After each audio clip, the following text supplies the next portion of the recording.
Muy bien, ya está la grabación y empezamos con nuestro tema de este día de hoy. Es un tema bastante interesante.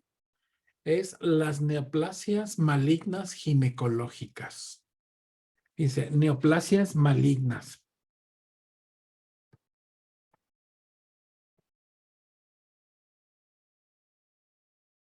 Muy bien. Los dos temas pasados hablábamos de las neoplasias, pero con características de benignas. Y ahora vamos a hablar de neoplasias malignas en ginecología. Obviamente no vamos a hablar de todas porque es un tema bastante extenso, pero sí estaríamos hablando de lo más común, de lo más frecuente. Entonces, empecemos.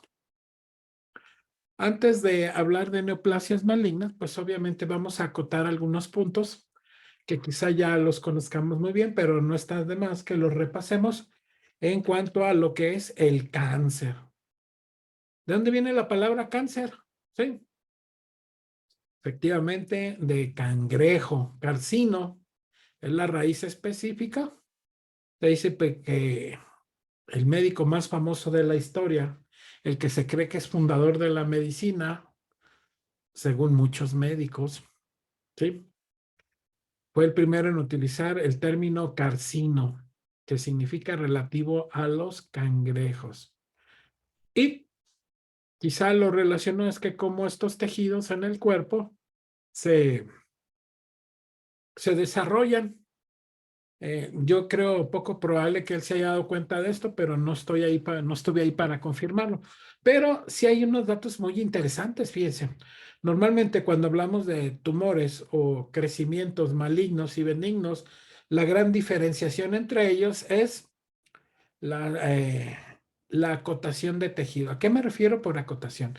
Que los tejidos benignos suelen ser tejidos bien ubicados, con límites bien diferenciados, ¿sí? No hay prolongaciones de tejido hacia ninguna otra parte más que en la zona de la neoplasia que está creciendo, ¿sí? Puede ser de diferentes tamaños, pero siempre está bien delimitado. En cambio, el tejido maligno, el tejido de cáncer, es este tejido que empieza uno a infiltrar. Infiltrar se refiere a afectar los tejidos de las estructuras vecinas o la otra, generar células metastásicas e invadir otras zonas del cuerpo. Y una gran característica de muchas neoplasias malignas son precisamente en este proceso de infiltración, cuando empieza a afectar tejidos adyacentes en los cuales se empieza a formar estas espiculaciones, simulando lo que parecen las patas de un cangrejo. ¿Sí? O lo que se ve aquí en el dibujo, como un tumor se está duplicando y genera estos tejidos o estas ramificaciones o espiculaciones características de la gran mayoría de las neoplasias malignas. ¿Sí? Este es el gran problema del cáncer, lo que lo convierte en maligno. ¿Sí? Hay varias causas, por supuesto, hay varias circunstancias que va creciendo, va ocupando el espacio, igual que la neoplasia benigna. Pero no es suficiente con afectar el tejido del cual procede, sino ahora empezar a qué? A invadir tejidos adyacentes, lo que llamábamos infiltración, o ingresar ya sea al torrente sanguíneo o al torrente linfático y trasladar células metastásicas con malignidad, pues, y empezar a poblar otras zonas del cuerpo. Por ejemplo, el cáncer de piel, o el cáncer de testículo, o en sí el cáncer de mama, ¿sí? Son tumores, entre comillas, fácilmente manejables, pero el gran problema es ese, que generan metástasis a otros órganos donde ya no es fácil controlar su desarrollo ni su crecimiento. Muy bien. Entonces, cuando estamos hablando de un tumor, hay que tomar en cuenta estas tres características. Primero, definición. Una masa anormal, es decir, es tejido que está ubicado en cierta posición, en cierto espacio, y no debería estar ahí. Por eso, a eso me refiero con la característica de ¿qué? De anormalidad. No tiene un control, es decir, ninguna hormona, ninguna necesidad fisiológica del cuerpo, ningún mecanismo de control, ¿sí? Lo está controlando, lo está regulando. Por lo tanto, estamos hablando de un tejido que aparte de que está creciendo de manera autónoma, está creciendo con este desorden, fuera de control, ¿sí? Y es la presencia de tejidos que aunque en un momento dado el cuerpo pudiera generarlos en una cicatriz, un tejido, por ejemplo, en un endometrio que se está desarrollando cada ciclo menstrual para recibir la implantación de un óvulo fecundado, ¿sí? Empieza a desarrollarse ese tejido, no hubo una implantación, no hubo un embarazo y ese tejido es desechado. Pero esto está regulado por estímulos. En cambio, los tumores benignos y principalmente los malignos, el cuerpo, como no los regula, ¿sí? Pues no hay necesidad de esta proliferación de tejido. O la otra, inicialmente sí hubo un estímulo, cumplió con su propósito. Entonces, este tejido que ahora ya ha cumplido debería desaparecer, ser reabsorbido, pero sigue presente. Y no solo sigue presente, sigue creciendo. Y aparte de que sigue creciendo, sigue ocupando espacio de otros tejidos sanos que sí están bajo control y regulación del propio organismo. Aparte los está dañando o incluso está emigrando a otras zonas del cuerpo. Las características, pues es el debate que genera este tipo de patologías. ¿Sí? Están las alteraciones genéticas, la falla de los mecanismos de control y de regulación que tiene la propia célula, que tiene el sistema inmunológico, que tiene el propio cuerpo. ¿Sí? Existen una serie de fallas o alteraciones que dan facilidades a que se presenten estas neoplasias. Y como vamos a ver, y que si es el caso de este diplomado que estamos manejando en ginecología, es que hay ciertas predisposiciones muy específicas de orden genético, es decir, aquella familia donde la madre, el padre, ¿sí? Eh, eh, ya desarrollan estas enfermedades. En el caso de ginecología, pues obviamente las mujeres de esa familia, ¿sí? Aunque también hay cierta predisposición al desarrollo de cáncer en general. Por ejemplo, un padre que ha desarrollado cáncer de colon, la posibilidad de que las mujeres de esa familia desarrollen cáncer de colon, pues está presente, pero que también desarrollen malignidades en otros tejidos, específicamente de la función ginecológica, también está presente. ¿Sí? Entonces, hay muchas cosas todavía que se sigue aprendiendo, algunos conceptos que se desechan, hay otros que se confirman, hay otros que se reafirman y hay otros que se rectifican, ¿sí? De acuerdo a los conocimientos conforme van surgiendo. Ahora, no todos los pacientes que tienen cáncer han tenido o tienen familiares con cáncer, ¿sí? Por aquello de que, no, pues yo no voy a hacerme mi papá Nicolau, yo no me voy a realizar ninguna otra prueba o procedimiento. ¿Por qué? Pues porque no tengo familiares con cáncer. Yo no sé de ninguna hermana, de ni mi madre, ni mi abuela, ni mis hijas, ni mis primas, ni nadie de la familia que ha tenido cáncer. No.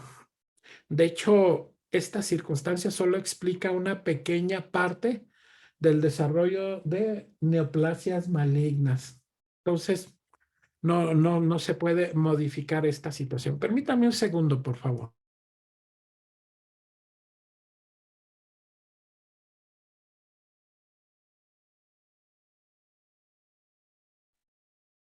Entonces, sigamos pues con este tema.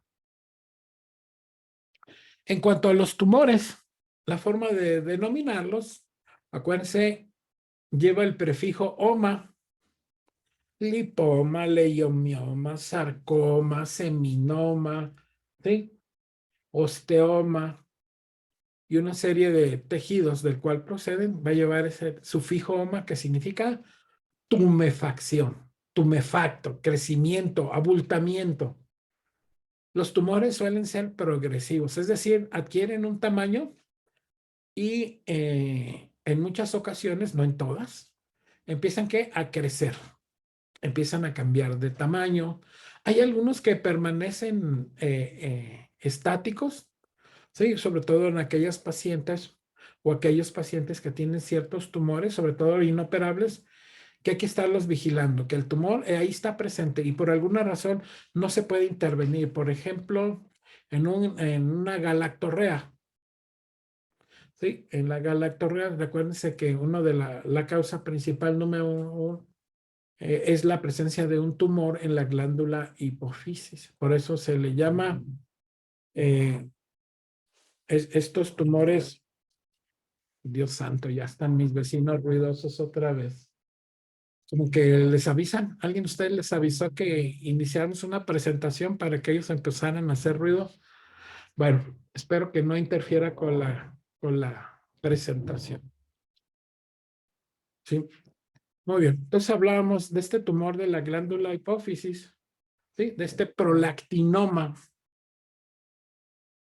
¿sí? Este crecimiento, que estos tumores suelen no responder a ningún estímulo, tampoco a ninguna regulación ni a ningún control por parte del cuerpo, ¿sí? No hay estímulos o aparentemente no hay estímulos que los sigan haciendo crecer, aunque por ahí hay factores medioambientales que sí generan la posibilidad de desarrollar tumores. Hay sustancias carcinogénicas, el humo del tabaco, el humo de los vehículos, muchos productos químicos, los conservadores de los alimentos, las hormonas, ¿sí? Y algunas otras sustancias, metales como el mercurio, como el arsénico, como el aluminio o el plomo, que también generan intoxicaciones, ¿sí? Que también están relacionados con el desarrollo de tumores. Los tumores no tienen sentido en su existencia, es decir, no cumplen ninguna función útil para el organismo, ¿sí? Es decir, no ayudan a nada y tienen un comportamiento de tipo parasitario. Parasitario es que sí capta oxígeno, capta nutrientes, capta sustancias que las células de nuestro cuerpo necesitan para una funcionalidad normal. Ah, pues el tumor también la necesita, principalmente la sangre, una irrigación sanguínea, un drenaje venoso, sí lo necesita, aunque no apoyan ni aportan nada nuevo al organismo.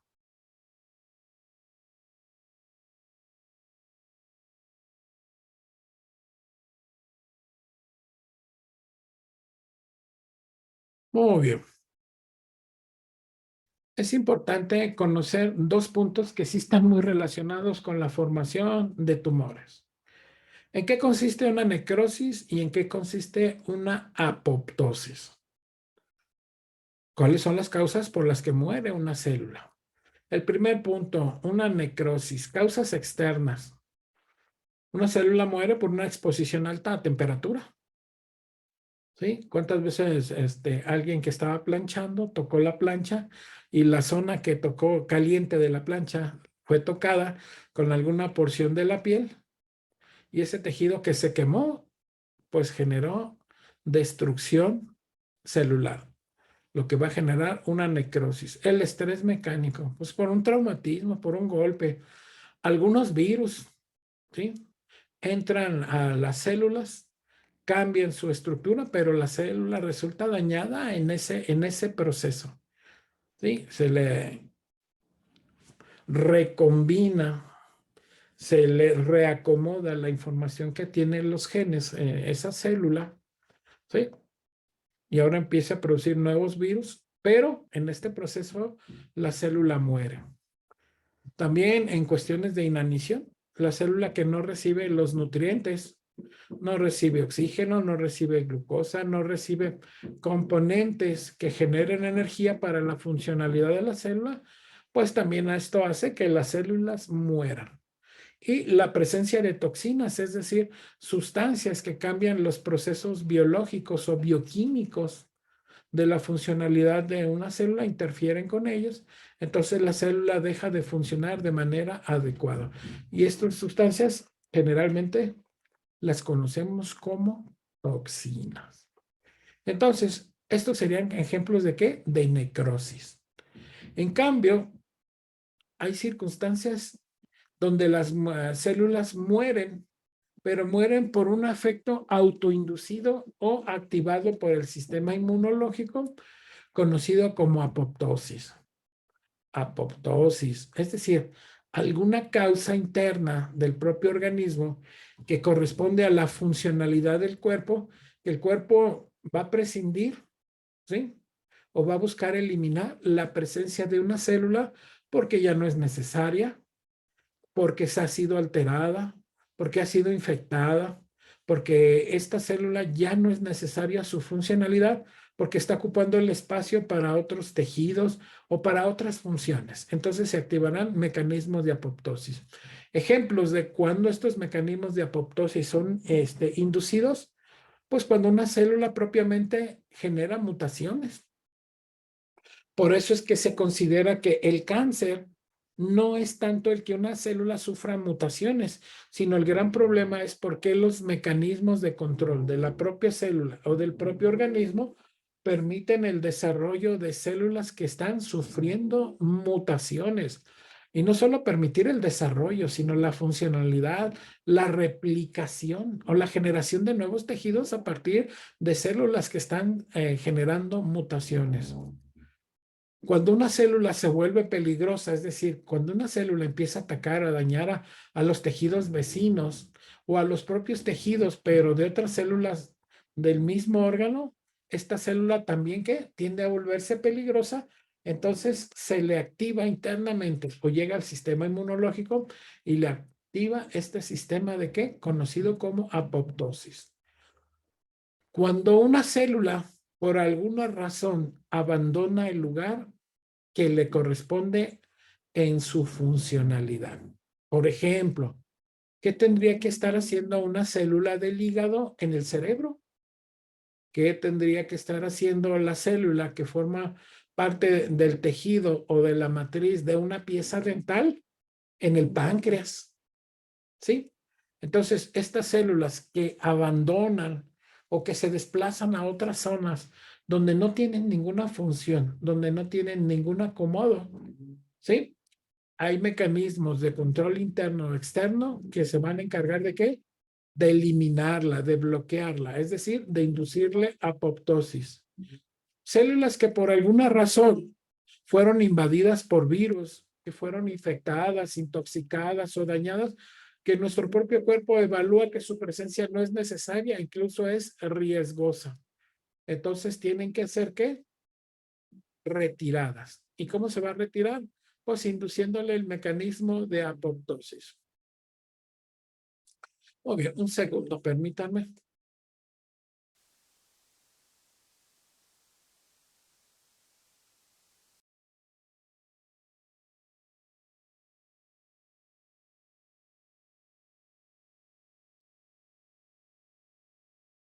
Y en el desarrollo fetal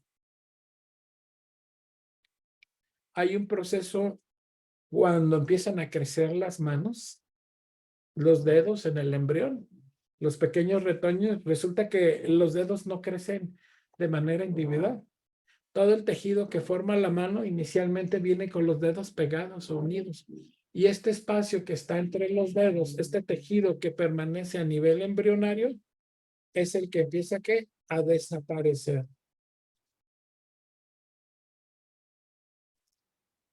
Maestro Horta, ¿me escucha?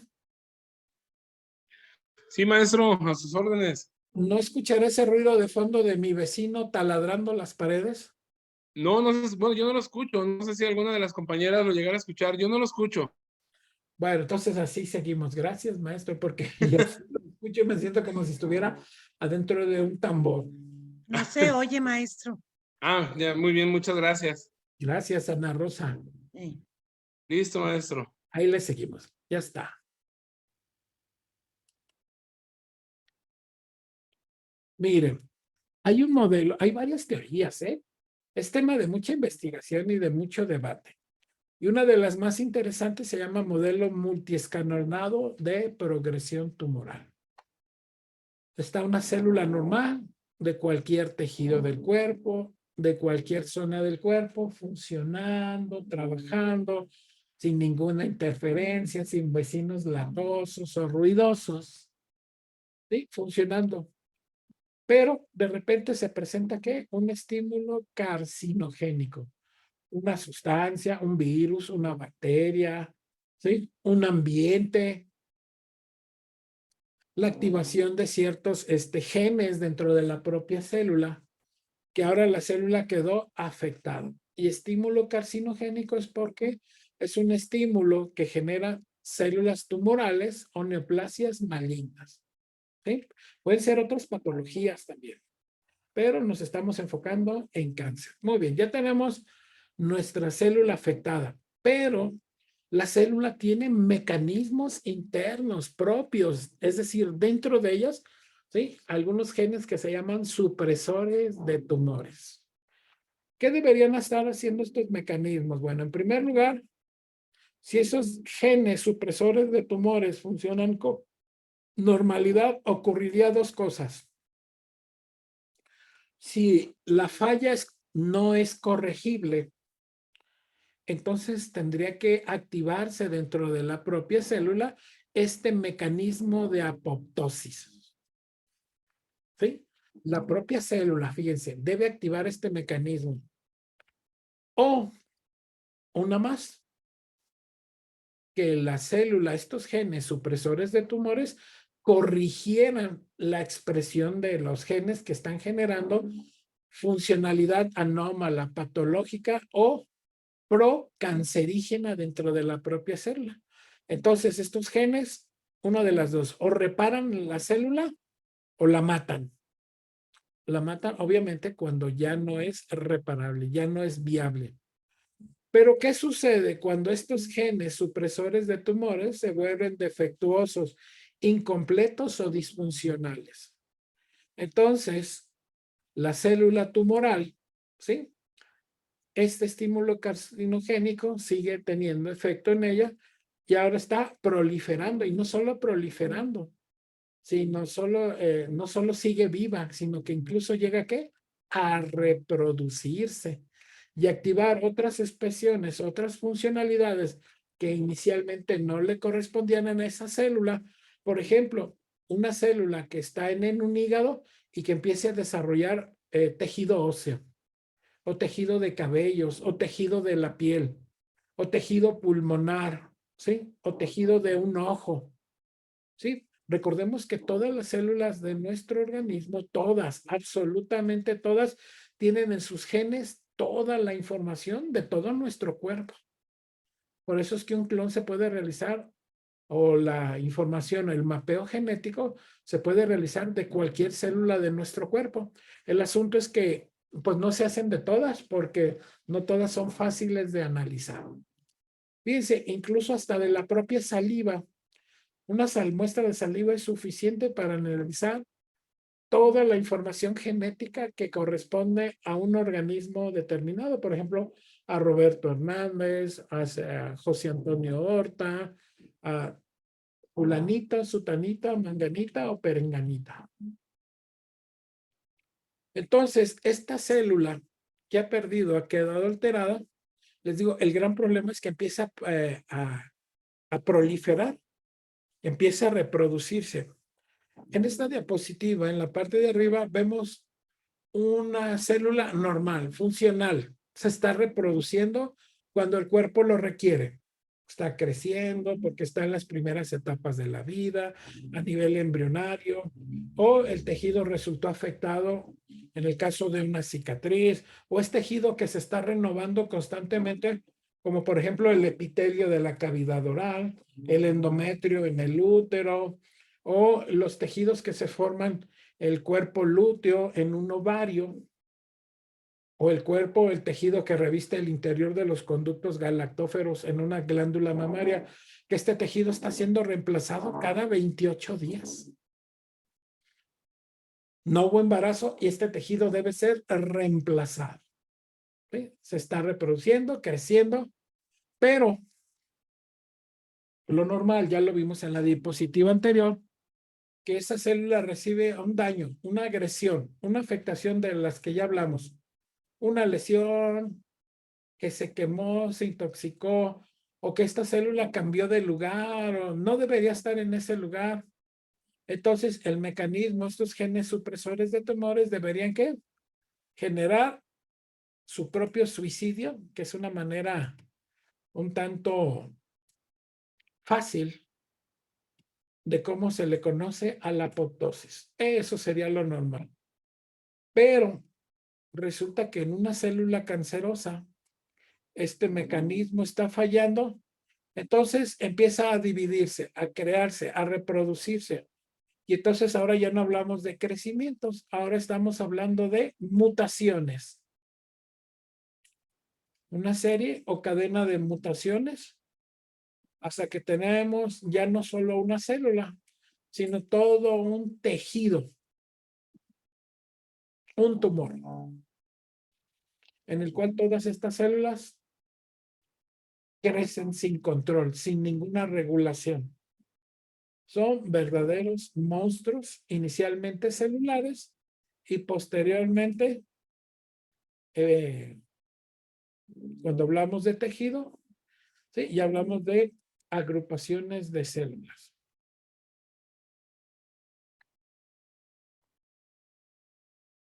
Muy bien. Inicialmente tenemos este tejido tumoral, esta célula. Primero crece dentro del tejido que lo originó.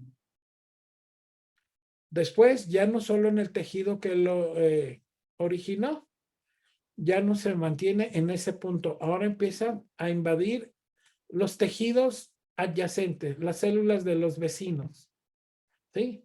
Con la misma o incluso con mayor intensidad. El gran problema, bueno, el problema está desde el principio, ¿eh? Pero el problema sigue creciendo, que ahora las células que empiezan a invadir los mecanismos de transporte que tiene el cuerpo para desplazar hormonas, tejidos y componentes bioquímicos, ¿sí? Que es el sistema cardiovascular. ¿Se encarga de qué? De diseminarlo por otras zonas del cuerpo. Y también en este punto también interviene o puede intervenir la circulación linfática. Entonces tenemos inicialmente primero que una invasión, proliferación o infiltración y posteriormente una metástasis. Es decir, meta que significa más allá de una meta, de un límite. Estasis es ubicación, ¿sí? Se ubica más allá de los límites. Cáncer, más o menos, hay cáncer. Entre los más conocidos hablamos de 120 tipos de enfermedades. De hecho, la palabra cáncer no se refiere solamente a una enfermedad, sino a un grupo de enfermedades que tienen características en común. Pero, así como hay características en común, también tienen características propias de cada patología que las distingue una de otra. Entonces, cáncer no es una enfermedad, sino es un grupo de enfermedades. De los más comunes, el cáncer de pulmón, el cáncer de seno, el cáncer de colon, el cáncer de vejiga, el cáncer de próstata. ¿Sí? Fíjense, ya el nombre ya empieza a cambiar, ¿eh? Ya empieza a utilizar la reglamentación, que también, por cierto, es algo confusa y desordenada en mi opinión, pero seguramente ustedes lo harán de mejor manera. Acuérdense, ¿lleva qué? La terminación oma, que significa tumor o tumefacción, y carcino, referente al cáncer, que es análogo de maligno. Entonces, carcinoma, tumor canceroso. No es lo mismo que un lipoma, que es un tumor, suele ser benigno, ¿sí? Y ahí ya no lleva la palabra carcino. Entonces, aquí hablamos de algunas leucemias, que hablamos del cáncer de la sangre, hablamos de linfomas, cuando hablamos de cánceres o neoplasias malignas, sobre todo procedentes en el sistema linfático. y algunos sarcomas. Vamos a ver algunas reglas básicas de tejido adiposo, de hueso o tejido muscular, ya sea músculo estriado o músculo liso. Esos son de los más comunes, los que tienen mayor incidencia en pacientes. Características.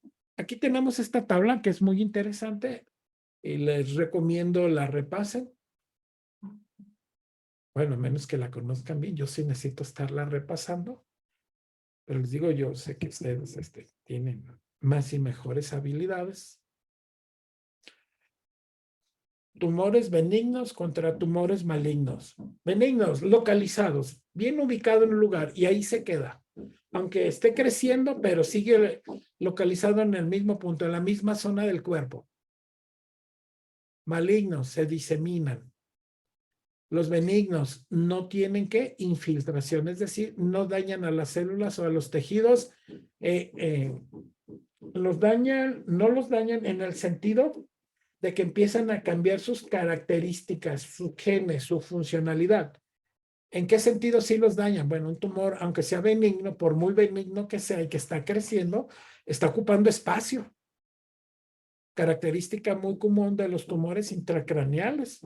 La mayoría de los tumores, sí, en el tejido neurológico, en la cabeza, es benigno, pero como está ocupando espacio, entonces empieza a presionar mecánicamente a los tejidos adyacentes. Entonces empieza a afectar su funcionalidad, la irrigación sanguínea, el flujo de líquido cefalorraquídeo y otras funciones de este tipo de tejidos. ¿Sí? Los malignos sí tienen esta infiltración, es decir, sí rebasan los límites de los tejidos. Los benignos no tienen metástasis, es decir, no ingresan al torrente sanguíneo linfático para colonizar otras zonas del cuerpo. Los benignos suelen crecer lentamente.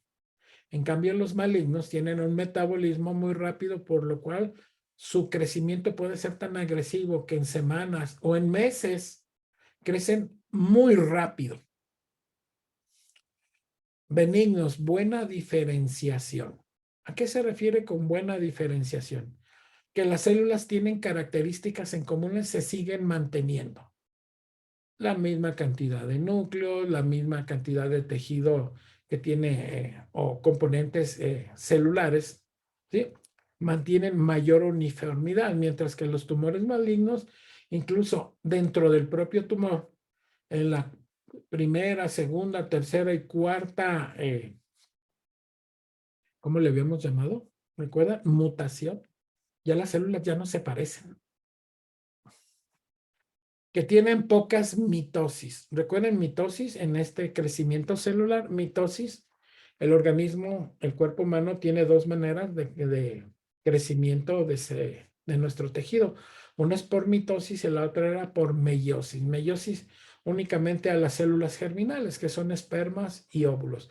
Pero por mitosis, cuando una célula ¿qué? Reparte sus genes, hace una copia de su información genética y la célula ¿qué? Empieza a separarse y generó una nueva célula, es decir, se va duplicando. Los tumores benignos, este procedimiento es mucho más lento, ¿sí? Mucho más espaciado en el tiempo. En cambio, los tumores malignos, estas mitosis son muy rápidas, muy aceleradas. Aquí ya hablamos de algunos componentes como la cromatina en el núcleo, que son los que favorecen la duplicación de los genes. En los benignos es muy lenta o incluso normal, no tiene tanta alteración, mientras que en los malignos la cromatina, esta información donde se encuentran los genes, está alterada y con una mucho mayor densidad. En los tumores benignos, las células, independientemente del tumor, el tamaño del tumor, las células mantienen un tamaño, una forma, un volumen más uniforme. Mientras que en los malignos, algunas de sus células del propio tumor no se parecen a otras, es decir, no hay uniformidad. Unas son más pequeñas, otras son más grandes, tienen alteraciones en los núcleos, en las mitocondrias, en los organelos propios de cada célula. Dentro del mismo tumor maligno, Algunas células tendrán un solo núcleo, otras tendrán dos o más núcleos, o serán más grandes de diferentes formas o alteraciones. Exofíticos, es decir, que mantienen, esto va relacionado con el punto anterior. Exofítico significa que las estructuras permanecen uniformes, bien diferenciadas dentro de la misma ubicación, y los malignos endofíticos, es que las alteraciones o los cambios son hacia la propia célula tumoral maligna. Los benignos, este es el gran problema en el punto número 10, que comprimen el tejido adyacente. Si el tumor benigno es pequeño, pues incluso el paciente puede ni siquiera darse cuenta, incluso terminar su existencia y morir por cualquier otra causa y nunca supo que tenía tumor o tumores en su cuerpo. No hubo afectaciones importantes, incluso perceptibles. En cambio, los tumores malignos generan los dos puntos que hemos hablado constantemente, que es la infiltración, la alteración de los tejidos adyacentes y la destrucción del tejido normal. Aquí están las nomenclaturas. A ver, déjenme checar un punto.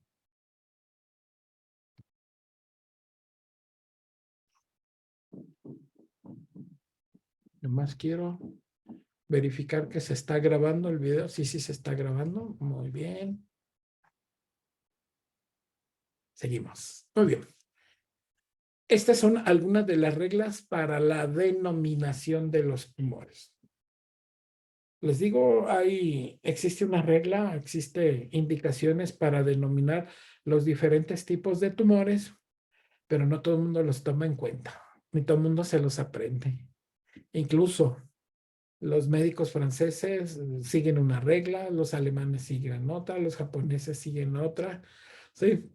Y por más que yo les insisto, no me hacen caso, así es que ya dejé de estarles promoviendo esta información. Muy bien. Fíjense, aquí hablamos básicamente de los dos tipos de tejido que tiene el cuerpo. Tejido conjuntivo o conectivo y tejido epitelial. Ya alguna vez les mencioné, tejido conjuntivo es aquel que forma la estructura del cuerpo. Y el epitelial es el que conforma no la estructura, sino el recubrimiento del tejido estructural. Les había puesto de ejemplo una casa, la construcción de una casa, de una vivienda. Tejido conjuntivo son los ladrillos, los castillos, las dalas, las vigas, ¿sí? Toda estructura de esta casa. Y el tejido epitelial, pues es el enjarre, la pintura, los mosaicos, el vitropiso, es decir, lo que recubre la estructura de soporte o de sostén de esa casa. Así funciona, de esa manera funciona, bueno, en mi opinión, yo se los pongo de ejemplo de cómo están los tejidos del cuerpo. Existen más de 200 tejidos bien diferenciados en nuestro cuerpo. Muy bien, del tejido conjuntivo, tejido adiposo, tejido cartilaginoso, huesos, musculatura lisa, musculatura esquelética, vasos sanguíneos, nervios, el recubrimiento de los nervios que se llaman vainas nerviosas y células de la glía, que es otro tema muy interesante, hablando de sistema nervioso. Las neuronas siempre las hemos tenido como las estrellas de la película o de la obra de teatro, ¿no? Las células gliales, cada vez más se conoce su funcionalidad y nos damos cuenta que sin células gliales las neuronas simplemente no pueden existir, no funcionarían. Entonces, las células gliales son estas células que hasta hoy han estado calladitas, aparecen de forma discreta, no se les da mucha importancia, a menos que generen problemas como cuando generan gliomas o gliomas malignos, ahí sí se les hace caso, pero hay muchos temas en neurociencia que nos hablan de lo valiosísimo e importantes que son estas células. Muy bien, entonces cada uno de estos tejidos, fíjense, cuando caen en esta circunstancia o situación o clasificación de benigno, simplemente que la raíz griega para cada uno de ellos, si hablamos de lipo, no hablamos de liposucción, hablamos de lípidos, grasas, y simplemente se le agrega el sufijo oma. Lipoma, condroma, osteoma, que si es de musculatura lisa, por ejemplo, del tejido del intestino o del esófago, pues leiomioma. ¿Qué es de un nervio? Neurofibroma. ¿Qué es de las células de la glía? Glioma. Simplemente con agregarme ¿qué? El sufijo oma, que significa tumor o tumefacción. Cuando ya se tienen este comportamiento o esta característica de malignidad, que ya los convierte en cáncer, ¿se fijan? Ahora ya no solamente tiene la terminación oma, ni tampoco únicamente tiene el prefijo del tejido de donde provienen estas células o este tumor inicial, sino que ahora se agrega, ¿sí? Esta palabra sarco.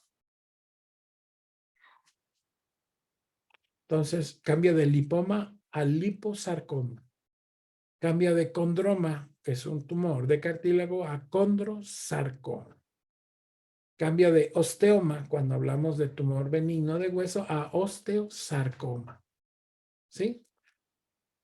Para la mayoría. En el caso de las células gliales ya no es gliosarcoma, sino glioma maligno.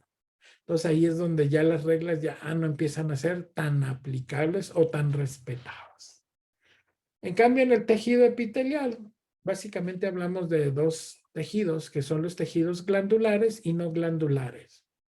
Cuando es glandular y si es tumoral, hablamos de un adenoma, pero ya se volvió maligno, entonces hablamos de un adenocarcinoma. Y no glandulares, bueno, ya tienen denominaciones ya muy específicas. Aquí aparece el virus del papiloma, este giro proveniente de papovirus, y ahora se le llama papiloma y carcinoma papilar, y aquí ya no hay un nombre tan específico.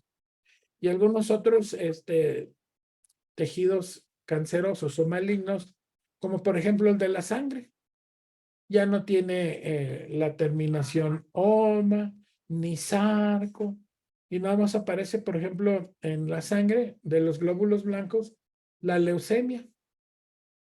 Ya no es leucosarcoma o leucoma. Ya no existen esos nombres. Simplemente se le llama leucemia. Es que no hay leucemia benigna. Todas las leucemias o todas las presentaciones de la leucemia son malignas. Del tejido linfático, vasos sanguíneos, el vaso, algunas cisternas, ¿sí? Simplemente nódulos, ganglios linfáticos, porque también hay ganglios nerviosos, ¿sí? Linfoma. De los melanocitos en la piel, simplemente melanoma. No hay melanoma benigno. Los melanomas se consideran tejido maligno desde un principio.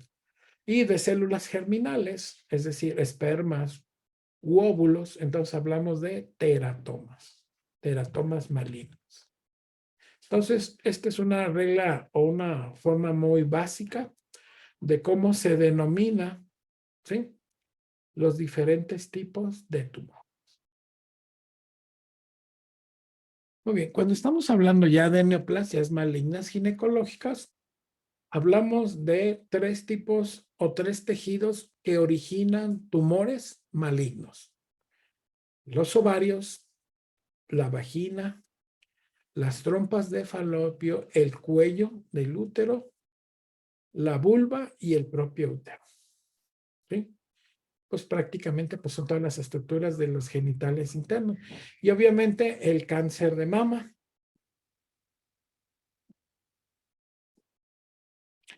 Y estos dos pueden presentar en sus tejidos o en sus diferentes manifestaciones tanto tumores benignos como tumores malignos. Ya la semana pasada estuvimos insistiendo mucho sobre todo en los quistes, ¿sí?, que es prácticamente el 90% de los tumores benignos en ginecología, los famosos quistes, que son colecciones líquidas y algunas combinaciones de septos o tejido dentro del propio quiste.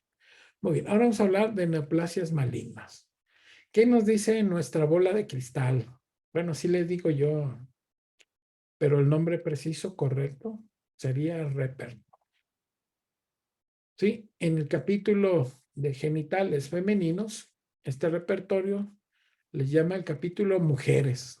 No le llama genitales femeninos, simplemente le llama mujeres. ¿Sí? Aquí vemos la presencia de subrubros, rubros y subrubros, cáncer, ovarios, útero, ¿sí? Vagina, en los labios, en los epitelios, en el epitelio uterino, cirros como piedras, o cáncer precanceroso. Cáncer precanceroso. Bueno, así lo maneja nuestro repertorio. O menstruaciones suprimidas por la presencia de cáncer. ¿Sí? Entonces nos encontramos estos rubros. El medicamento homeopático que más se repite es Conium maculato. Después aparecen una serie de remedios como Creosotum, Hydrastis canadensis, Sepia calcárea, aurum muriaticum natrunatum, laquesis, tuja, arsenicum, fitolaca, silicia, natrum mur y todos los demás. Pero el que tiene mayor presentación o mayor número de veces es Conium maculato. Entonces serían los medicamentos a estar repasando, a conocer de manera más precisa. ¿Sí? Si nos interesa el tema o si es que estamos atendiendo pacientes con estas afectaciones. Muy bien. Y decidí expandir dos rubros o subrubros, que es en el útero. Aquí nos encontramos solamente en el útero, cáncer en el útero. Carbón animal, creosotum, fósforo, arsénico, laquesis, tuja, sepia, conium y la lista larga. Y cáncer como tal en cualquier parte de los órganos genitales. Creosotum, arsénico, tuja, carbón animal, conium, laquesis, sepia, grafites, hidrastis, fósforo, veladona, arsénico, iodatum, mercurio, secale, platina, murex de 4 puntos, aurum, clematis, sabina, silicia de 3, ferrum metallicum, zarza parrilla, alúmina y pulsatila de 4 puntos. Y todos los demás que aparecen ahí.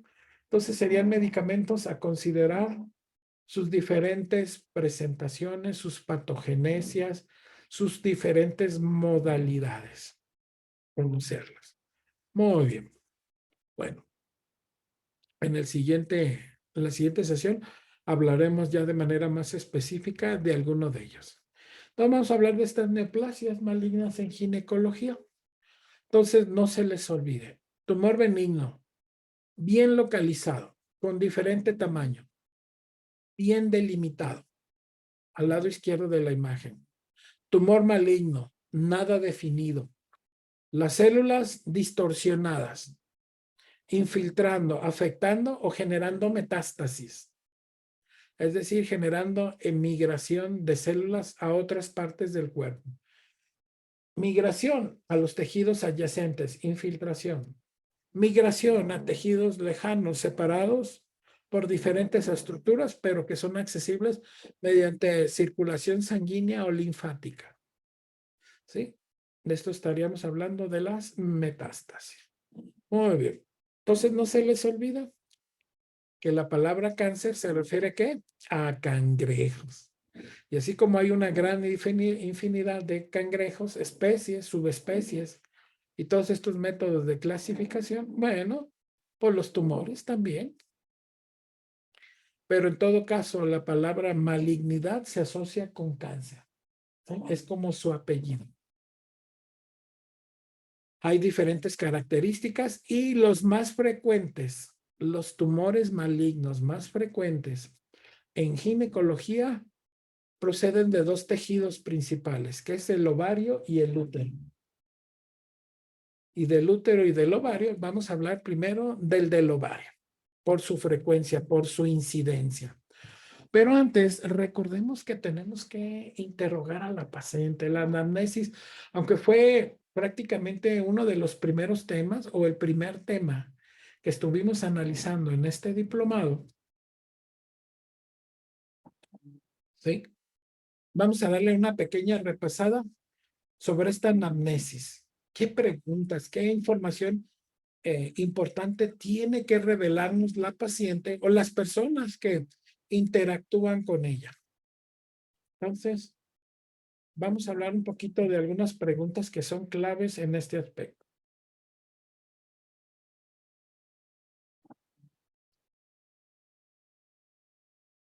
Es muy importante recopilar, anotar, registrar antecedentes y síntomas de interés.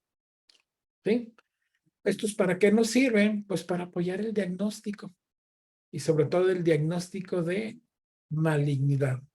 Recordemos que los tumores, estas patologías en general, tumoral y sobre todo las malignas, es una carrera contra el tiempo. Entonces requiere atención rápida, un diagnóstico rápido y por supuesto un tratamiento lo más rápido posible. Es una regla bastante básica y muy conocida que nos dice que los tumores, entre más rápido se detecten y entre más pronto sean tratados, la posibilidad de que la paciente obtenga un tratamiento exitoso depende de qué? Del tiempo de diagnóstico, del tiempo de tratamiento. Claro, aparte la eficacia del diagnóstico y la eficacia del tratamiento. Factores clave, algunos síntomas o signos de alerta, ¿sí? Pero vamos a hablar de los más generales a los más particulares. Malestar general. Empieza a perderse peso. En general, prácticamente en todos, ¿sí? Los pacientes que tienen neoplasias y sobre todo neoplasias malignas, empieza a perderse peso, empieza a perderse masa muscular, tejido adiposo. De hecho, el libro de Farreras de Medicina Interna menciona que el 50% de los pacientes que están perdiendo peso y no se encuentra una causa específica, no es por ejercicio, no es por dieta, no es por diabetes, ¿sí? Van a morir la mitad de ellos en un año. Entonces, por eso es que el tratamiento, el diagnóstico, el manejo de estos pacientes es una carrera contra el tiempo. Entonces, hay que buscarnos el objetivo de ¿qué? De hacer nuestro trabajo bien y en el primer intento. ¿Sí? La vida del paciente está en riesgo. También pérdida de apetito. No solamente se pierde peso, también se pierde el apetito. Hay que estar al pendiente de estos cambios, sobre todo si son repentinos. Y los antecedentes familiares, padre, madre, hermanos, hijos, abuelos, primos, es decir, donde haya relaciones consanguíneas, es decir, donde se comparta información genética, ¿sí? ¿Qué tan posible es que haya este tipo de qué? De antecedentes familiares o que ya han sido presentados por el propio paciente? La paciente que ya tuvo cáncer en la piel, que tuvo cáncer en un hueso, tuvo cáncer en un pulmón o en otro órgano, pues la posibilidad de recidiva en ese mismo órgano o la presentación o la posibilidad de que tenga cáncer en otra zona del cuerpo en la que antes no lo había demostrado, entonces está presente. Entonces son factores que a tomar en cuenta. Sobre la menstruación, hay un cambio anormal, repentino en la menstruación. Ahora, ya no hay menstruación. ¿Cuándo fue la última? Un punto muy importante es que las neoplasias malignas son mucho más frecuentes en la paciente postmenopáusica que en la premenopáusica. Por eso es que las señoras que ya pasaron esa edad de los 45 años, la importancia de realizarse su Papá Nicolau, de realizarse sus mamografías, de estarse revisando otras partes del cuerpo. Así como hay personas que se regalan obsequios en ciertas temporadas del año, pues regálense un estudio de laboratorio, una biometría, un examen general de orina, un perfil de lípidos, perfiles hormonales o algunas pruebas o estudios, ¿sí? O procedimientos relacionados con patologías donde él o la paciente es más probable que tenga problemas, ¿sí? ¿Sí? ¿Qué tipo de enfermedades se desarrollan en ese núcleo familiar o en esa zona o en esa población por cuestiones medioambientales, por cuestiones genéticas, por cuestiones dietéticas, etcétera, etcétera? Entonces, puede ser un regalo, ¿sí? Más que objetos u otras cosas, pues también incluye la posibilidad de ¿qué? De ofrecerles procedimientos de detección, de control, de verificación, ¿sí? De cómo está esa paciente o ese paciente. ¿Cuánto está durando su ciclo menstrual en caso de que aún esté presente? ¿Sí? ¿Cuántos días duran los periodos? Y si hay cambios o si hay alteraciones entre periodos menstruales. Hemorragias inesperadas entre periodos después de tener actividad sexual, ¿sí? O hemorragias en un periodo postmenopáusico. Que ya nos dice doña Lupe, oh, tuve un sangrado y pues ya, eso ya, el último ya lo había tenido hace 5, 10, 15, 20 años y ahora me apareció otro sangrado. Después de vejez viruela, ¿sí? Es un signo muy importante. Es algo raro, poco frecuente y al que hay que darle mucha importancia. Probablemente el paciente no se lo dé, pero el homeópata, al terapeuta, que es lo que nos corresponde a nosotros, hay que preguntar por ello en toda consulta. Toda mujer que llegue a nuestra consulta, hay que preguntar por sus periodos menstruales. No importa si ya pasaron o el último fue hace 5, 10, 15, 20 o más años. ¿Sí? Hay que preguntar, hay que indagar, aunque sea poca sangre. Hay que investigar cuál fue la causa. ¿Sí? Ahora, si la paciente está menstruando regularmente, tiene sangrados regulares, ¿cuáles son los patrones de presentación? Normalmente nos diría una paciente, bueno, yo inicio el primer día, se presenta un poco de sangrado. El segundo día, mi sangrado es más intenso que el primero. Y el tercer día va disminuyendo y hasta el cuarto y quinto día son simplemente trazas, rayas. Ese es el patrón regular, pero ahora resulta que el sangrado más intenso ya no fue el día 2, ahora es el día 2 y 3. Estos cambios aparentemente insignificantes, poco importantes o infrecuentes pueden revelar datos muy importantes de alteraciones que pueden estar involucrados en problemas más serios. Ojo, tampoco nos vamos a apurar a decirle a la paciente posmenopáusica, no, doña Juanita, dígame si ha tenido sangre, porque si no es cáncer. Lo más probable es que doña Juanita se quede callada y menos les diga. Para eso se requiere tacto. Aquí tienes una respuesta. Alexa, para. Ayudantes no me faltan. No sé por qué Alexa me hace sugerencias, pero ahí está. ¿Qué pasó, Ana Rosa? Es que me dio risa porque Alexa, dije, ¿qué es eso? Ah, es la bocina. No, maestro, le quería preguntar de la diapositiva anterior. No sé, yo creo que se me pasó. ¿Esto de los coágulos es normal o es una característica de la persona o hay un desorden ahí? Ana Rosa, mire, los coágulos, ¿qué tal si el sangrado es muy intenso? Entonces Ey, la sangre tiende a formar coágulos. Entonces en un sangrado leve, los coágulos pueden ser muy leves, pero en un sangrado muy intenso, desde ahí ya hay coágulos. Si hay endometriosis, si hay endometritis, ¿sí? O Sí, alteraciones, pues obviamente estos coágulos tendrán características muy específicas. Entonces, la presencia de coágulos, entonces sería un factor para que la paciente que fuera a consulta y revisar por qué está presentando coágulos o sangrados más importantes. No, pues es lo normal de ella, porque es muy sangrona, tiene muchos coágulos. Ah, entonces ya sabe cuál es la causa. Entonces, estar al pendiente de cualquier alteración en ese patrón. porque una de las cosas que yo recuerdo de una paciente era que y pues las pones a observarse, ¿verdad? Y ella me decía que un mes era muy abundante y con mucho coágulo, y otro mes no eran, es más, cuando había coágulo había dolor, pero cuando el siguiente mes que era ligera, así, eso no pasaba nada.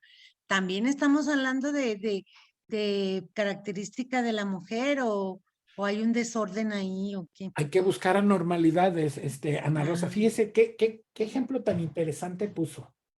Resulta sí, que hay dos ovarios.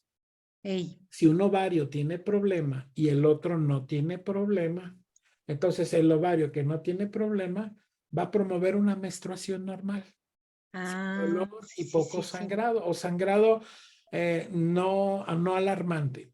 Pero si el otro ovario sí tiene problema, entonces puede promover un sangrado más intenso, con más coágulos y con molestias. sí, ¿Sí me explico, Ana Rosa? muy bien, Entonces, sí, aquí claro. esta paciente, de entrada, hay que ver cómo están esos ovarios. Entonces, ya sea la derivación al ginecólogo, solicitarle un perfil de pruebas hormonales y, por supuesto, un ultrasonido Sí, para ver, bueno, un ovario estará bien y el otro no. ajá. Se fija, aquí este ejemplo es muy bueno, Ana Rosa, ese que usted me Sí, presentó, pues es que me daría esa no, pista para empezar. sí, no cae uno en esa cuenta, se le borra a uno el cassette, pero sí, sí es cierto, un mes de un ovario, un mes del otro y a ver qué está pasando.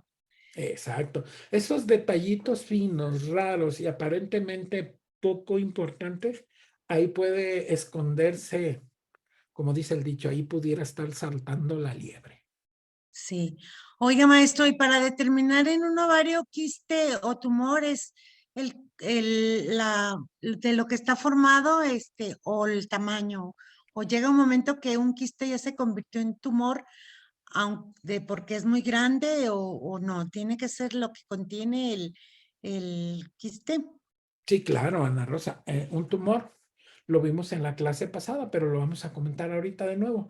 Si solo es líquido, si las paredes están engrosadas, si tiene septos o tabiques delgados, gruesos, o presenta líquido procedente como si fueran coágulos, hemorragias, o si ese quiste es de un exudado, es decir, de una infección. Por ejemplo, en el caso de una paciente con enfermedad inflamatoria pélvica, entonces ese quiste pudiera ser de pus y ya no hablamos precisamente de un quiste de solo líquido, sino Ajá, estamos hablando de pues algún absceso, pues. Entonces, y si pueden cambiar, Ana Rosa, si puede sí, inicialmente ser un quiste que no y presente ningún convertirse. problema en tanto al tamaño, el riesgo y su contenido, pero de un Sí, momento a otro, bueno, de un periodo a otro, puede generar cambios importantes. De hecho, algunas de las propuestas terapéuticas en cuanto al seguimiento es no realizar ningún procedimiento. ¿Por qué? Porque el quiste no es de gran tamaño, está bien definido sus bordes, en el interior no tiene nada, pero eso no quiere decir que de por vida sí se quede. sí, Puede tener variaciones. Entonces, aquí la recomendación es el seguimiento, la evaluación, la vigilancia. Un ultrasonido cada 4 meses y revisamos este quiste. Por supuesto que nosotros como homeópatas sí ofreceríamos, no dejaríamos solo, el doctor me dijo que así lo dejara, no lo tome en cuenta. Sí lo tomamos en cuenta. Entonces damos sí, nuestro medicamento, tomamos en cuenta ese rubro y vigilamos. Y por supuesto que vamos a solicitar el ultrasonido para ver, sí, pues claro, yo le di a mi paciente mi medicamento, por ejemplo, un medicamento como silicia o un medicamento como Heparsulfur, si es solo una colección líquida, ¿sí? O algún otro medicamento con quistes como platina o como sabina, ¿sí? Yo sí Sí. voy a estar interesado en hacerle un ultrasonido para ver qué efecto está teniendo el medicamento homeopático. Por supuesto que ya le dimos platina. Hay otro punto, ya que me habló de bueno, ya que hablé de platina. Tengo una paciente platina que salió muy bien con platina de quistes, precisamente en un ovario, de un gran quiste con riesgo de torsión. Pero no era una mujer promiscua, era una mujer que vivía muy tranquila con su esposo, con sus hijos, y no tenía esta característica de la personalidad platina con la que solemos asociar a platina.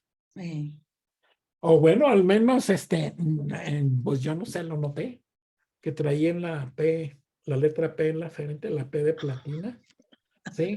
O algún otro indicativo que me dijera que tuviera algún comportamiento anormal. Entonces, no nos vayamos con la finta, precisamente con platina, de querer ver una mujer inmoral, promiscua, para poder dar platina. ¿Sí? Platina es un gran medicamento para trastornos ginecológicos y que no necesariamente tiene este comportamiento que en algunas ocasiones hemos estereotipado. Sí. Muy bien, Ana Hoy, Rosa.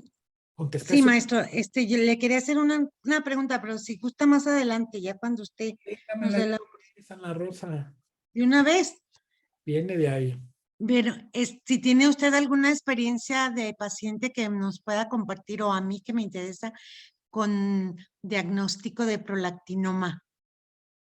Sí, una paciente con diagnóstico de prolactinoma medicada Eh, con inmunosupresores, con corticoides. eh, Y el gran problema que tenía esta paciente es que sí tenía problemas de promiscuidad. Era una ajá, señora ya grande, divorciada. Entonces, en ese sentido, pues no le generaba ningún remordimiento tener varias parejas sexuales, ¿sí? No le generaba problema. Y la gran característica que tenía era que al toser o al estornudar se le salía la orina y me caía muy bien en Causticum. Y esa paciente con Causticum logramos la eliminación completa de la galactorrea. ah, Y fue estamos hablando del medicamento de fondo, ¿de verdad? de fondo, sí, sí, sí lo tenía. Y esta señora rebeldona, gritona, no dispuesta a sujetarse a la autoridad de nada ni de nadie. Sí, y sí lo tenía. Y Causticum sí maneja problemas neurológicos es un gran medicamento neurológico.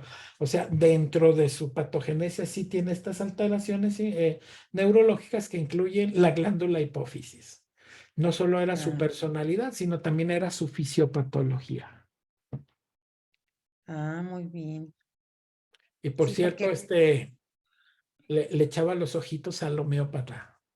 ah, que era usted. Sí, sí, le echaba Ay, ojitos, pero pues entonces la fe la curó, maestro. Bueno, también. el gran problema para el tratamiento de esta paciente fue el uso de los corticoides. Mm, Es que paciente que toma corticoides, no es fácil, uno, suspender la medicación, tiene que ser no. de manera controlada y supervisada. Y sí, los corticoides sí tienen efecto en el tratamiento homeopático. Entonces fue un tratamiento de mediano Pues sí. plazo por la presencia de los corticoides. Pero en ningún momento le insinué o le sugerí, incluso le recalqué que estuviera muy al pendiente de su tratamiento de corticoides, pero que estuviera visitando al médico frecuentemente para que valorara sus niveles de prolactina. Y sí, el doctor, el endocrinólogo que la atendió, Sí. pues estaba sorprendido pues de que se hubiera curado gracias a los corticoides. Dijo, pero tomé Ah, homeopatía. No, la homeopatía es pura agua. sí, sí, sí. Clásico. Entonces debemos trabajar a la paciente, bueno, de acuerdo a esto que estamos viendo, la anamnesis, ver todo eso, porque la otra vez que usted nos habló del uso de anticonceptivos, que alguien comentaba que era una antes y otra después del anticonceptivo, ¿qué tanto la paciente ha tomado anticonceptivos? Porque de repente empieza a tener prolactina alta, pero no tiene galactorrea, nada más la tiene alta, porque no tiene galactorrea y entonces, pero se le mandaron a hacer los estudios, inclusive hasta la resonancia magnética y ahí es donde aparece el prolactinoma chiquito a un lado creo que es la hipófisis anterior o algo así, Ok, sí, izquierda. sí, eh. exactamente así se presenta. Muy bien, Ana Y lo Rosa. único que le dieron es un medicamento que se llama cabergolina, Cabergolina, sí. pero ese no es cortisona, ¿verdad? No, no es cortisona, es un No. bloqueador de hormonas. Ah, sí, pero pues yo digo, bueno, ese es bloqueador de hormonas, pero lo que estamos viendo ahorita, ahí está la masita, ahí está ocupando en un lugarcito. Entonces, mi duda era, bueno, vamos viendo aquí con la homeopatía cómo podemos resolver si se disminuye, porque ya ve que la terapia última que tienen es de extirparlo. Sí, la cirugía, Ajá, cuando es accesible, pero ya hasta sí, los médicos le sacan la vuelta a la cirugía por lo inaccesible de la glándula hipófisis. Y la ey, siguiente alternativa es la radioterapia. Se ah, llama radioneurocirugía, Ana Rosa, como Gamma Knife, sí, hacerle sí. incidir haces de radiación muy específicos en el tumor. Sí, Pues pero sí, pues usted ve, yo tuve otra paciente que le hicieron eso y no, le fue muy mal, pero no era de prolactinoma, era de otra ubicación en el cerebro. Pero bueno, maestro, esa era mi duda. Entonces vamos a trabajar con esto de la anamnesis bien profunda para poder determinar el medicamento, ¿verdad? De un y fondo. más que profunda, Ana Rosy, muy curiosa. Curiosa en el sentido de que uno sea curioso, así medio metiche Pues sí, es o la cosa. andar en esos Ajá, detallitos. es la cosa. O sea, hacer preguntas que le pueden dar a uno tips, como dice usted, si la paciente es muy enamorada y, o sea, o no, o qué hace para quitarse el ahogo, como luego Las dicen, inquietudes, ¿verdad? Vamos, cómo se ándele. baja el estrés o la ansiedad, o cómo le ayudan a bajarle el estrés. Pues sí, porque eso es bien importante y más si la paciente no es tan mayor, de 35, 40 años, dices, ay, pues, ¿cómo le dices que se busque un novio? Pero bueno. Bueno, Maestro, muchas pues, gracias. Esa era una duda. Voy a ver cómo continúa y ya aquí en las sesiones le pregunto. sí, me quedé pensando en eso, ¿verdad? Como, pues cada quien tiene, dice el dicho, su propia manera de matar pulgas. Habrá quien, pues, invitará a algunas otras personas a resolver ese asunto y habrá quien tome pasiflora, ¿verdad? O meterse a la regadera con agua fría. Entonces, pues, Pues sí, maestro, pero lo natural es lo mejor, o como luego dicen, porque la verdad, yo a las niñas que llegan ahí quejándose de la menstruación y que, ay, que me cae gorda y que la odio. Les digo, mira, chiquita, más vale que la ames, porque ya cuando se te va no sabes todo lo que tienes que hacer para poder equilibrar tu organismo.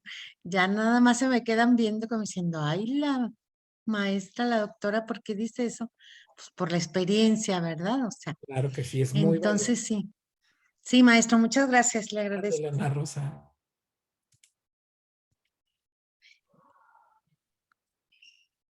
Muy bien. Entonces, hemorragias posmenopáusica, premenopáusica, después de actividad sexual, entre periodos, buscando esas anormalidades, esas curiosidades, esos detalles. Hacer una línea del tiempo, pedirle a la paciente, grafícamelo, si es posible, claro. El dolor. De hecho, es la causa número 1 de consulta, los dolores. O es lo que obliga a los pacientes a ir a buscar ayuda médica. Sin embargo, cuando algo ya duele, es porque la alteración estructural ya está presente en mayor o menor medida, o por lo menos la inflamación. Entonces, el dolor es abdominal, es vaginal, es agudo, es crónico. Entonces, hay que buscar. A nosotros los homeópatas nos fascina las modalidades. Y obviamente las modalidades que tienen que ver con el dolor. ¿Sí? Oiga, el dolor, perdón, es lancinante, es dolorido, magullado. No, no. A veces no nos es fácil distinguir estas modalidades del dolor, pero pidámosle a la paciente, esto le duele como si le estuviera sucediendo ¿qué? Si se dio el piquete con una aguja, si se quemó con la plancha, si le pisaron el pie, si trae el dolor en un golpe después de 2 o 3 días. Y de ser posible, ¿y dónde le duele? Pues me duele en la panza. No, mejor, mire con su dedo, enséñeme su dedito y específicamente dónde le duele el dolor. ¿Sí? Ah, mire, es aquí, doctor, doctora. ¿Sí? ¿Qué tipo de dolor? ¿Cuándo se presenta? En la noche, en el día, cuando llueve, cuando hace frío, cuando hace calor. ¿Sí? La naturaleza del dolor. En un ovario, en el útero, en la vagina, en la vejiga, en los intestinos. ¿Sí? ¿Dónde se está presentando? ¿Sí? El abdomen distendido, pleno, inflamado. Dispaurenia, dolor profundo cuando se tiene actividad sexual, molestias vaginales, síntomas urinarios, ¿qué tan frecuentes son? Sobre todo, los síntomas urinarios pudieran confundirse. Es una infección de las vías urinarias. No necesariamente. Puede haber masas o tumores malignos y benignos que afectan la funcionalidad o comprimen a la vejiga y dan esa sensación de dolor, de molestia, de cistitis. La presencia, colecciones líquidas en el fondo de saco de Douglas, en ese espacio, en la cavidad pélvica que está entre el útero y el recto, anterior y posterior o con la vejiga.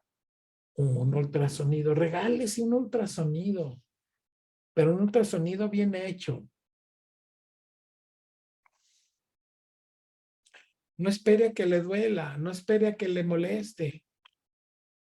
¿Sí? Antecedentes ginecológicos. ¿Ha tenido alguna vez otros problemas? ¿Los ha habido en la familia? ¿Quistes en los ovarios? ¿En dónde trabaja? ¿Está expuesta a mucho estrés, a sustancias químicas? ¿Trabaja en una ferretería? ¿Trabaja en una empresa donde se manejan, por ejemplo, las electrónicas, donde se manejan plomos o sustancias químicas para limpiar o remover la soldadura, pinturas, cementos? Sí, todas estas cosas. La paciente se realiza sus mamografías, sus papanicolaos. ¿Qué tan al pendiente está de esas atenciones? Desde ahí ya nos está revelando cuál es la conducta y la percepción de la paciente y la disposición que tiene a los problemas de salud, no solo los ginecológicos. Antecedentes en los ovarios, en las mamas. Pérdida de peso. Bueno, yo que estoy un poco llenito, ¿sí? Me genera más inquietud perder peso que ganarlo. Pero ojo, no estoy promoviendo la obesidad. Sí. Ahora, también hay diagnósticos diferenciales.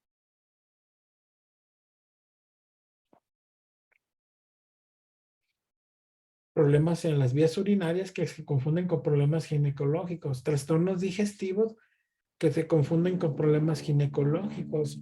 Problemas en el sistema musculoesquelético. Problemas ganglios o alteraciones, compresión de nervios. ¿Sí? Alteraciones, el nervio ciático, todas estas afectaciones, nunca excluir. no hombre, si estoy casi seguro que trae un quiste en un ovario poliquístico. Ya he atendido 20,000 pacientes de esta y esta no es la diferencia. Hay que buscar, porque pudiera sorprendernos el que haya más de un problema. ¿Sí? Muy bien. La exploración. ¿En qué consistirá la exploración? ¿Qué se estará buscando? Pero, ojo, antes de eso, pídanle a la paciente, porque no todos los ginecólogos, de hecho la gran mayoría de los ginecólogos, como suele suceder con los profesionales de la alopatía, tienen muy poca interacción con el profesional de la homeopatía. Y en mi opinión, ninguno de los dos da los pasos para promover esta interacción. Bueno, esa es mi opinión. Quizá ustedes tengan alguna diferente y quizás sea muy válida. ¿Sí? Pero vamos a derivar a un paciente a ginecología. Pídanle que anote, que recuerde, que grabe o que se valga de cualquier medio de qué le preguntó, de qué le dijo, de qué le recetó, qué le sugirió, qué comentarios le hizo sobre su estado de salud. La exploración de las mamas, la exploración en los genitales, la toma de muestras para el laboratorio, la necesidad de hacerse un ultrasonido, pruebas complementarias de laboratorio, algunos otros especialistas que quizá le esté sugiriendo el ginecólogo, la ginecóloga. Oiga, ¿y estas masas o estas alteraciones o estos flujos o este color o esta cantidad de sangre es normal? Animen a la paciente a hacerle preguntas al especialista. Y por supuesto, ¿qué me aconseja? Que el propio paciente le pida consejos al paciente de cómo prevenir, de cómo mejorar o qué hay que hacer. ¿Sí? Y que nosotros también animemos al paciente. Ahora, si tenemos interacción con el profesional de la salud, al cual estamos derivando, en este caso un ginecólogo, pues sería fabuloso. Hay que buscarlo, hay que promoverlo. Doctor, tengo pacientes con problemas ginecológicos, ¿se los puedo mandar?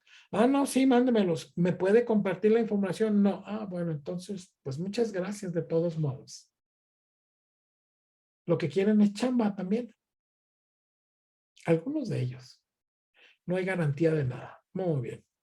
La exploración, identificar algunos signos y síntomas. Por ejemplo, la anemia, palidez en los ojos, en las mucosas, en las manos. ¿Sí? La pérdida de peso, lo que conocemos como caquexia, este debilitamiento, este enflaquecimiento. ¿Sí? ¿Se acuerdan de la acropaquia? En la esquina superior derecha vemos unos dedos en forma de palilla o de tambor. ¿Sí? Esféricos. Eso es característico de ¿qué? De alteraciones metabólicas sistémicas muy importantes. La exploración que le realice el propio ginecólogo. Oiga, Lupita, ¿qué le encontró el ginecólogo? ¿Qué le dijo? ¿De qué le habló? ¿Cómo la exploró? ¿Le hizo algún comentario? O cuando le esté revisando, usted pregúntele, doctor, ¿hay algo? ¿Sí? ¿Hay alguna posibilidad que pudiera ser la causa? Obviamente que tenemos el antecedentes, pues los profesionales médicos que están en instituciones públicas, pues de hecho son los que menos van a hablar, según la experiencia que tenemos. Pero bueno, nada se pierde con intentarlo. Hay masas pélvicas. ¿De qué tamaño? ¿Cuál es el tamaño probable? Al palparla, duele, se mueve. Puede ser más de una masa o varias masas juntas. O el propio útero, ¿en qué condiciones está? ¿Tiene algunas alteraciones? ¿Está la vejiga caída? ¿Sí? La vagina, prolapso uterino, cosas por el estilo. Este tipo de alteraciones, consultarlas ¿con qué? Con el profesional o que el paciente, en este caso la paciente, lo consulte con el propio ¿qué? Profesional de la salud. En su papá Nicolau, ¿Qué le han revisado? ¿Qué le han encontrado? ¿Qué le dicen? ¿Sí? Aquí, pues la exploración, aparte de la exploración manual, pues, o bimanual, con las dos manos, pues la exploración con el espéculo, con el famoso patito. ¿Qué se encontró? ¿Qué vio? ¿A qué huele? ¿Qué parece? ¿Qué hay?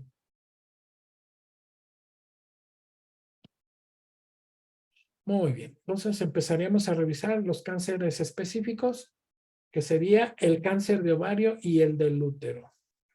Los tumores de los ovarios provienen principalmente de 3 zonas de los ovarios. Fíjense tan pequeñitos que son los ovarios.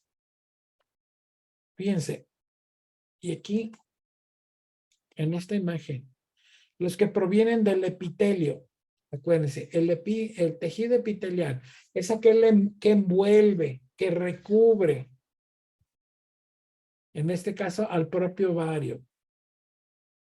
Ahí están del 90 al 95% de los tumores en los ovarios. Luego del estroma. El estroma, a eso le llamamos la parte interna del tejido. ¿Sí? Ahí están del 5 al 15% de los tumores. Y muy raros los tumores que provengan de células germinales. Si estamos hablando de ovarios, es decir, que las propias células que se van a convertir en óvulos, ¿sí? Están generando tumoraciones o alteraciones. Entonces hay que estar al pendiente de que si la mayoría de los tumores ováricos provienen de los epitelios, pues ¿cuál es el tamaño? ¿Cómo se ve en el ultrasonido? Los bordes de estos ovarios. ¿Qué hay en ellos? ¿Qué no hay? ¿Sí? Esta diapositiva pues confirma lo que vimos en la anterior. Generalmente el cáncer se va a generar ¿qué? En la superficie de los ovarios, es decir, en el tejido epitelial. Y no suelen diagnosticarse hasta que el problema está avanzado, hasta que el problema ya es importante, ya es significativo, ya duele, ya causa molestias. Pero si una paciente se hiciera ultrasonidos, por lo menos cada que cambia de celular, que tan caros que cuestan, y no necesariamente le hacen mejor la vida, ¿sí? Entonces no esperar a que estos tumores se hagan grandes, sean importantes en tamaño o importantes en afectaciones. Estudios relacionados con el cáncer de ovario, el análisis de sangre. Ya la clase pasada hablábamos del marcador tumoral, el famoso CA125, la ecografía y la tomografía o resonancia, si ya la masa o el tejido, ¿sí? Ya está generando alteraciones estructurales importantes o suficientemente intensas para ser detectables y evaluados con estos métodos de imagen.